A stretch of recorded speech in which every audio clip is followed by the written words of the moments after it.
सबको praise the lord. मैं हूँ Neelima Joseph, the cornerstone channel में आपका बहुत-बहुत स्वागत है। सबसे पहले मेरे प्रिय भाई-बहनों, आप सभी को happy happy happy good Friday. सचमुच में आज का दिन हमारे लिए इतना खुशियों से भरा है कि ये हम सब के लिए आज जो ब्लैक फ्राइडे होना चाहिए था, आज हमारे लिए गुड फ्राइडे है। क्योंकि हमारा परमेश्वर हमारे लिए बलिदान हुआ, क्योंकि हमारे परमेश्वर ने जो दंड हम पर पड़ना चाहिए था, वो खुद ले लिया। यानी कि जो चीज़ें, जो नुकसान हमारा होना चाहिए था, वो सारा नुकसान, वो सारा दर्द, वो सारी बातें प्रभु यीशु मसीह ने अपने ऊपर ले ली।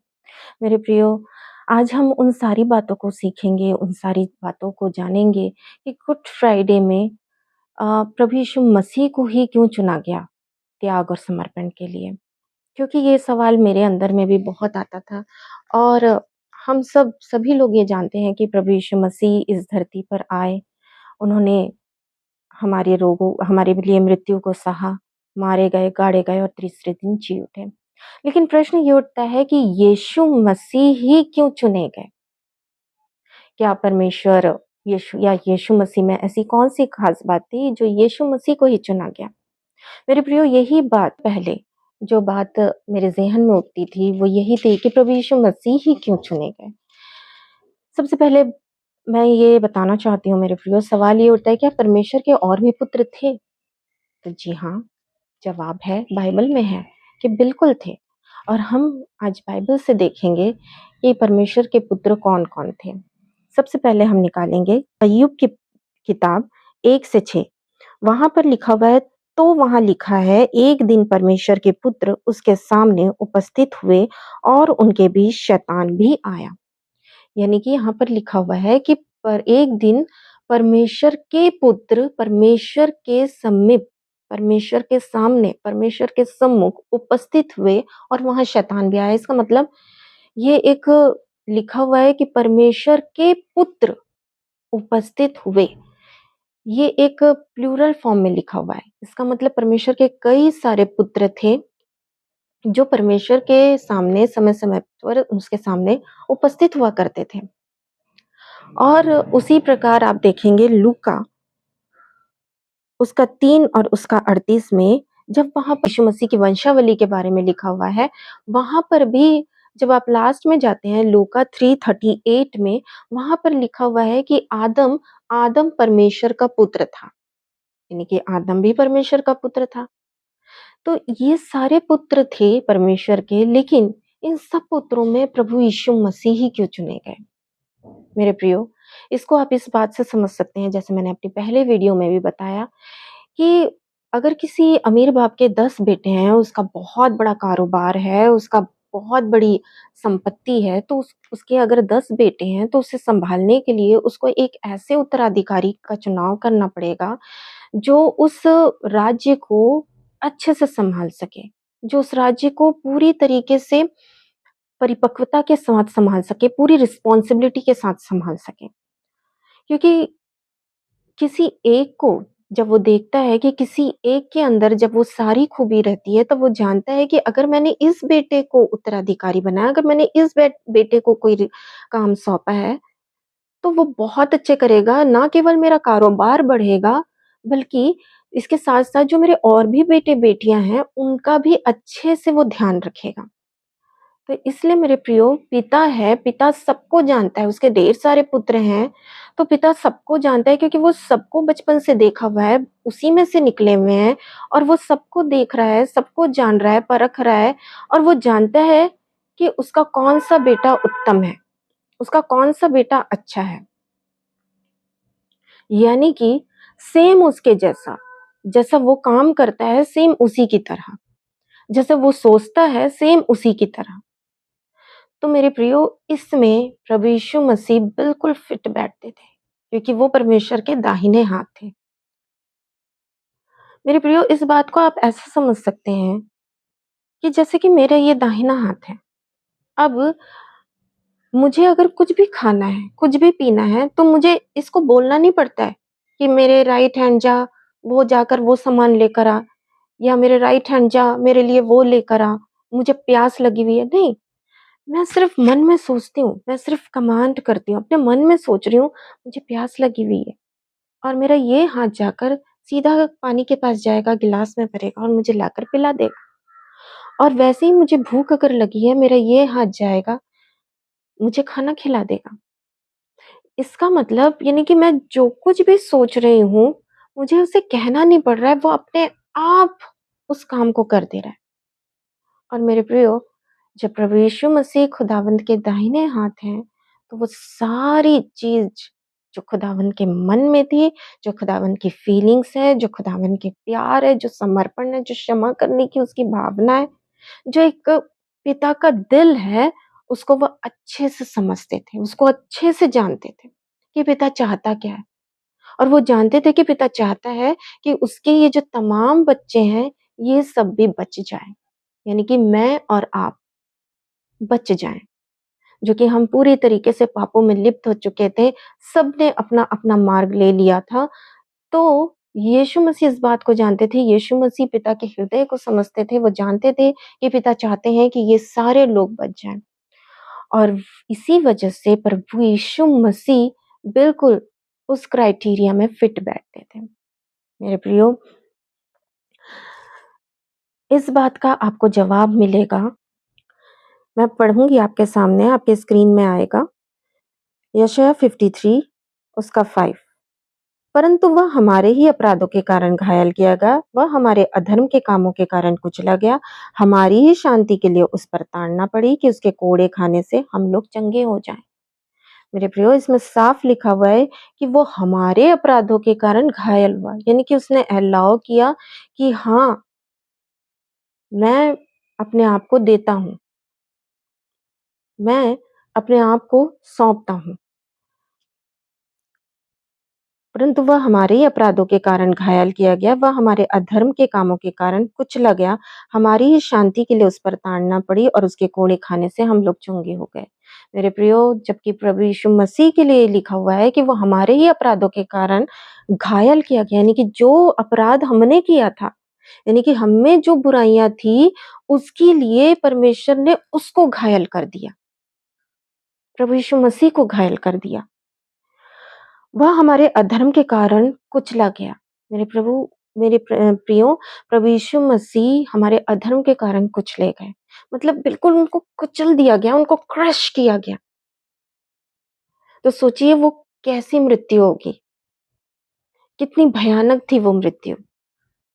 क्योंकि जैसे कि मैंने अपने पहले वीडियो में बताया मेरे प्रियो, उसको ज़रूर से आप लोग वॉच करिएगा कि जब खुदावंद यीशु मसीह को सूली पर चढ़ा रहे थे, तब उसको इस रीति से तोड़ा गया था, इतना मारा गया था कि उसका कोई भी हिस्सा नॉर्मल नहीं दिखाई दे रहा था। वो एक मनुष्य के रूप में पहचाना ही नहीं जा रहा था। इतना उसे मारा गया था। हमारी इस शांति के लिए उस पर ताड़ना पड़ी कि उसके कोड़े खाने से हम लोग चंगे हो जाएं। मेरे प्रियो, जो कोड़े प्रभु यीशु मसीह को मारे गए थे, वो ऐसे कोड़े थे जिनमें सामने की तरफ हुक लगे हुए थे।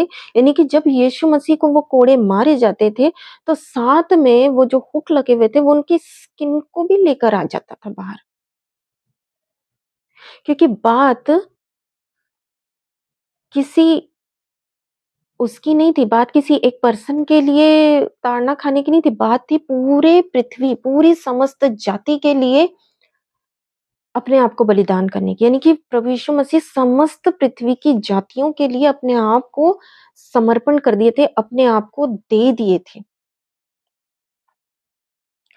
यहाँ पर लिखा हुआ है, हम तो सब के सब भेड़ों के समान भटक गए थे, हम में से हर एक ने अपना-अपना मार्ग लिया और यहोवा ने हम सबों के अधर्म का बोझ उसी पर लाद दिया। देखिए यहाँ पर साफ लिखा हुआ है कि हम सब के सब भेड़ों के समान भटक गए थे, यानी कि हम में से हर एक शख्स भेड़ों के समान भटक गया था। यानी कि जब आप भेड़ को देखेंगे ना मेरे प्रियो, एक भेड़िए एक ऐसी जाति है जिसको चरवाहे की नीड होती है। और अगर चरवाहा ना हो तो वो सारी भेड़ें भटक जाती हैं। तो कुछ इसी तरह हम हो गए थे। हम सारे के सारे भटक गए थे, यानी कि पापों में हम गुम होते चले जा रहे थे जब तक हमें प्रभु यीशु मसीह नहीं मिले। उसके बाद यहाँ पर लिखा हुआ है, वह सताया गया तो भी सहता रहा और अपना मुँह ना खोला। यानी कि बस सताया गया तो भी सहता रहा। यानी कि उसको इतनी प्रताड़ना पड़ी, इतना कुछ उसके साथ में हुआ, जो जैसे कि यहाँ पर लिखा हुआ है, मैं मेरे प्रियो, उसको घायल किया गया, उसको कुचलने का मतलब होता है पूरी तरीके से प्रेस कर देना। जैसे कि अंगूरों का जब दाखरस बनाया जाता है तो उसको पूरी तरीके से प्रेस किया जाता है। या हम पहले के ज़माने में देखते थे, अगर किसी चीज़ का हमको रस निकालना होता था तो हम पहले उसको कुचलते थे अच्छी तरह, और उसके बाद उसका रस निकलता था। कुछ इसी तरह प्रभु यीशु मसीह को कुचल दिया गया, यानी कि उसके पूरे सर से लेकर पैर के नख तक उसके उप उसके पूरे शरीर में लहू ही लहू बह रहा था।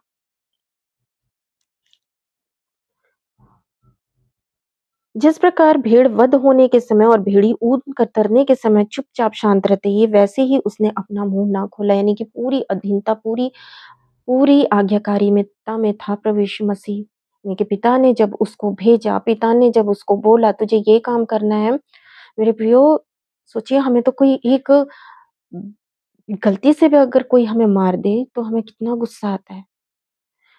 और यहाँ पर प्रभु यीशु मसीह, जो कि स्वयं परमेश्वर थे, वो उन्होंने अपने आप को पूरी रीति से संसार के लिए दे दिया।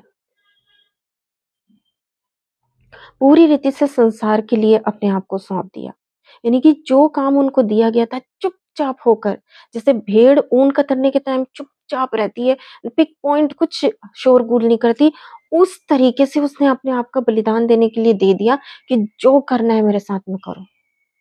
क्योंकि वो इस उस वक़्त हमारे और हमारे लोग, हमारी पूरी समस्त जाति, समस्त पृथ्वी, हमारे घराने, हमारे परिवार, हमारे सबके लिए वो बलिदान हो रहे थे।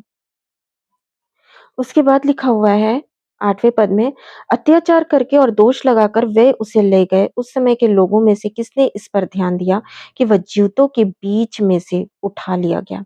मेरे ही लोगों के अपराधों के कारण उस पर मार पड़ी। मेरे ही लोगों के कारण, यानी कि उस पर दोष लगाया गया। मेरे प्रियो, जब आप सुसमाचारों की किताबों में पढ़ते हैं, तो वहाँ पर आप पढ़ेंगे कि यीशु मसीह पर झूठा-झूठा दोष, वो बिल्कुल निर्दोष थे, उन्होंने किसी का कोई नुकसान नहीं किया था, वरन उनके जीवन भर उन्होंने सबके भलाई के काम किए थे। उन्होंने सबके लिए अच्छा किया था। सोचिए, किसी अंधे की आँखों को, जो जन्म से अंधा था, उसके अंधों के आँखों के उसने खोल दिया, तो ये क्या बुराई होती है? किसी लंगड़े को उसने चलवा दिया, ये कौन-सी बुराई है? किन्हीं बहनों को उनका मुर्दा भाई वापस लौटा दिया, ये कौन-सी बुराई है? यानी कि उनमें कोई बुराई नहीं थी, वो हमेशा भलाई कर रहे थे, लेकिन फिर भी उन पर दोष लगाया गया कि ये दोषी मनुष्य, ये दोषी इंसान है। 10वें पद पे पढ़ेंगे, तो भी यहोवा की को यही भाया कि उसे कुचले, उसने उसे रोगी कर दिया जब वह अपना प्राण दोष बलि करे। और तो भी परमेश्वर को यही भाया कि उसे कुचले, उसी ने उसको रोगी कर दिया। यानी कि यहोवा ने, पिता को यही भाया कि सारे पाप अपराधों का भार किसी एक को पड़ जाए, कोई एक बच्चा उठा ले, ताकि सारे बच्चे नाश होने से बच जाएं। और इसीलिए प्रभु यीशु मसीह को, जब परमेश्वर ने अपने सारे पुत्रों को देखा, तो प्रभु यीशु मसीह बिल्कुल परफेक्ट, बिल्कुल उस क्राइटेरिया में फिट बैठ रहे थे। और इसीलिए प्रभु ने इतना अहम काम प्रभु यीशु मसीह को सौंपा। और प्रभु यीशु मसीह भी, जब आप इस अध्याय को आप एक बार फिर से पढ़िएगा, पूरी अधीनता से, पूरी आज्ञाकारिता के साथ उन्होंने अपने पिता की आज्ञा का पालन किया। उसके बाद लिखा हुआ है, वह अपने प्राणों का दुख उठाकर उसे देखेगा और तृप्त होगा, अपने ज्ञान के द्वारा मेरा धर्मी दास बहुतों को धर्मी ठहरा देगा। यानी कि मेरा धर्मी दास, जिसमें एक भी पाप नहीं था, जिसमें एक भी ऐसी बातें नहीं थी जो उसको दोषी ठहराती थी, तो परमेश्वर यहाँ पर कह रहे हैं कि मेरा धर्मी दास बहुतेरों को धर्मी बना देगा। यानी कि एक धर्मी मर जाएगा सबका पाप लेके, तो वो जब सबका पाप ले लेगा और मर जाएगा, तो वो बहुत लोगों को धर्मी बना देगा। इसको इस बात से समझ सकते हैं मेरे प्रियो, कि जब एक बीज होता है, हम सब जानते हैं कि कोई भी बीज, चाहे वो गेहूँ का बीज हो, चाहे चावल का बीज हो, जब हम खेतों में उनको छिड़कते हैं तो वो दबाए जाते हैं, वो अंदर धँसे जाते हैं और जब वो मर जाते हैं, तब उन मरी हुई जीवों में से सजीव चीज़ उत्पन्न होती है। यानी कि जब वो बीज फेंके जाते हैं, जब वो बीज ज़मीन में जाके गाड़े जाते हैं, मर जाते हैं, तब उनमें से अंकुर फूटने लगता है और कुछ ऐसा ही प्रभु यीशु मसीह ने किया। यानी कि वो हमारे अपराधों के लिए मारे गए, गाड़े गए और तीसरे दिन फिर मुर्दों में से जी उठे ताकि हम भी उसके साथ जिलाए जाएँ। यानी कि जो चीज़ें हम पर आने वाली थी, जो पाप अपराध हम पर आने वाला था, जो दंड हम पर आने वाला था, पिता ने वो सारी चीज़ें एक बच्चे के ऊपर डाल दी, यानी कि प्रभु यीशु मसीह के ऊपर डाल दी ताकि उसके सारे बच्चे बच जाएँ। इसीलिए मेरे प्रियो, हिब्रू 1:3 में लिखा हुआ है, वह पापों को धोकर ऊँचे स्थानों पर महामहिमन के दाहिने जा बैठा। यानी कि सारा काम करके तीसरे दिन मुर्दों में से जी उठ के महामहिमन के यानी कि पिता परमेश्वर के दाहिने जा बैठा। यानी कि प्रभु यीशु मसीह यहाँ पर फिर से बता रहे हैं कि उसने अपना जैसे कि ये मेरा हाथ है, मेरा हाथ गया, मेरा हाथ ने सारा काम किया, जो सामान जहाँ पर रखना था वो सब कुछ रखकर अपना सारा काम निपटा कर वापस मेरे पास आ गया। प्रभु यीशु मसीह ने कुछ इसी तरीके से अपने आप को बलिदान किया और पूरे समर्पण के साथ उसने अपने आप को बलिदान किया, पूरी अधीनता में होकर बलिदान किया। उसने कुछ नहीं बोला, उसने कोई जवाब नहीं दिया। इनफैक्ट जब आप पढ़ेंगे सुसमाचारों की किताबों में, तो वहाँ पर लिखा हुआ है जब यीशु मसीह लास्ट में जब वो अपने आप को जब वो उनकी प्राण निकल रहे थे, तब उन्होंने लास्ट में भी यही बोला, हे पिता इन्हें क्षमा कर क्योंकि ये नहीं जानते कि ये क्या कर रहे हैं। यानी कि लास्ट में भी वो कुड़कुड़ाए नहीं, वो श्रापित नहीं किए। इतना सब कुछ सहने के बाद भी उनके मुँह से एक वर्ड भी ये नहीं निकला कि मैं अब तुम लोगों को बताऊँगा, तुम लोगों को देखूँगा अच्छे से। नहीं, प्रभु यीशु मसीह ने वो सब कुछ को सह लिया। मेरे प्रियो, इसीलिए यहाँ पर लिखा हुआ है कि परमेश्वर पिता से प्रभु यीशु मसीह अलग नहीं थे। जैसे लिखा है मेरे प्रियो, जैसे लिखा है जॉन 14 वर्स 9 में, जिसने मुझे देखा उसने पिता को देखा है। इसीलिए यहाँ पर लिखा हुआ है जिसने मुझे देखा उसने पिता को देखा हुआ है। बिल्कुल सेम टू सेम प्रभु यीशु मसीह परमेश्वर का प्रतिरूप थे, परमेश्वर के स्वभाव से भरे हुए थे। इसलिए वो कहते हैं जिसने मुझे देखा उसने पिता को देखा है। जिस तरह मैं जो काम करती हूँ, मेरी जो कारीगरी है, मैं जिस तरीके से लिखती हूँ, मैं जिस तरीके से पेंटिंग करती हूँ, तो सब जान जाते हैं, अच्छा ये लिखावट नीलिमा की है। तो उसी तरीके से यीशु मसीह यही बात को समझा रहा था कि जिसने मुझे देखा, उसने पिता को देखा। क्योंकि पिता के उस अद्भुत प्रेम को, पिता के उस अद्भुत दया को, पिता के उस अद्भुत करुणामय हृदय को प्रभु यीशु मसीह ने इस जगत के सामने पेश किया। सो मेरे प्रियो, इसीलिए आज का दिन हमारे लिए इतना महत्वपूर्ण है। इसीलिए आज का दिन हमारे लिए इतना आनंद से भरा हुआ है और सच में ये बात हमें आनंदित करती है कि जो सारी बातें, जो सारा दंड, जो बचपन से लेके आज तक हमने जितने भी पाप अपराध किए, बोले, कहे, सुने, समझे, उन सब पाप अपराधों के लिए हमारा प्रभु यीशु मसीह मारा गया, गाड़ा गया और तीसरे दिन मुर्दों में से जी उठा। मेरे प्रियो, आज का दिन हमारे लिए मनन और चिंतन का है कि क्या हकीकत में हम आज क्रूस की तरफ देख रहे हैं? क्या हकीकत में आज हम प्रभु यीशु मसीह के उस समर्पण, उस त्याग का सही मायने में हम समझ रहे हैं? क्या हम अपनी उन बुराइयों को छोड़ पा रहे हैं कि इतना बड़ा जो समर्पण हमारे लिए हुआ है, तो क्या आज हम बदल गए हैं?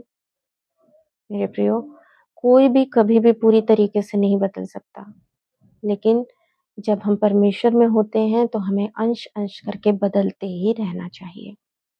हमें रुकना नहीं चाहिए, हमें आगे बढ़ते ही रहना चाहिए। अपनी धीरे-धीरे जो भी हमारी कमियाँ, घटियाँ हैं, उसको परमेश्वर के सामने रख-रख कर उसको छोड़ते जाएँ और निरंतर प्रभु के उस फ्रेशनेस को अपने जीवन में रिसीव करते जाएँ।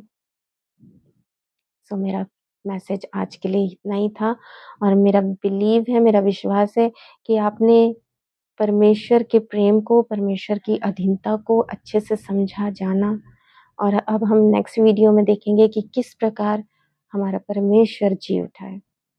इसको ईस्टर में हम अपलोड करेंगे, आप ज़रूर से देखिएगा और जितना प्यार आप दे रहे हैं ना, उन सब चीज़ों के लिए सबको तहे दिल से धन्यवाद।